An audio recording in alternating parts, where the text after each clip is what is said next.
కేశవ మందు తాగేసి ఇంటికి వస్తూ ఉంటాడు. అది చూడగానే ఇంట్లో ఉన్న వాళ్ళందరూ అయితే చాలా కంగారు పడిపోయి కేశవ దగ్గరికి వస్తూ ఉంటారు.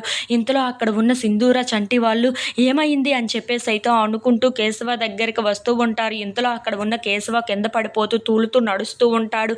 అది చూసి అక్కడ ఉన్న చంటి, సింధూర వాళ్ళు అయితే ఒక్కసారిగా షాక్ అయిపోయి కేశవ వైపు అలా చూస్తూ ఉండిపోతారు. ఇంతలో అక్కడ ఉన్న పని వాళ్ళు మాత్రం, ఏంటయ్య గారు మిమ్మల్ని ఎప్పుడు మేము ఇలా చూడలేదు, ఇదే మొదటిసారి ఇలా చూడటం, ఎందుకు ఇంతలాగా తాగేసి వచ్చారు అని చెప్పేసి అయితే అడుగుతూ ఉంటారు. ఆ మాటలు వినగానే అక్కడ ఉన్న కేశవ మాత్రం, ఎందుకురా తాగను, నాకు తండ్రి అన్న బాధ ఉండదా ఏంటా, వాడు చూడు ఇప్పటిదాకా మమ్మల్ని నాన్నగారు అన్న 4 పదాలు కూడా పలకలేకపోతున్నాడు, వాడి నోటి నుండి తనని అమ్మ అని పిలవలేకపోతున్నాడు అని చెప్పేసి అయితే చంచలమ్మ వైపు చూపిస్తూ అడుగుతూ ఉంటాడు. ఆ మాటలు వినగానే అక్కడ ఉన్న చంచలమ్మ అయితే చాలా బాధపడుతూ ఉంటుంది. ఇంతలో అక్కడ ఉన్న కేశవ మాత్రం, వాడు ఎప్పుడు మమ్మల్ని అమ్మా నాన్న అని పిలుస్తాడో ఆ పిలుపు కోసం బాగా ఎదురు చూస్తున్నాం, కానీ వాడు పిలవకుండా వాడి బాధన వాడే పడుతున్నాడు, ఆ బాధ భరించలేక నేను ఇదంతా తాగి వచ్చి ఇప్పుడు మాట్లాడుతున్నాను అని చెప్పేసి అయితే అంటూ ఉంటాడు.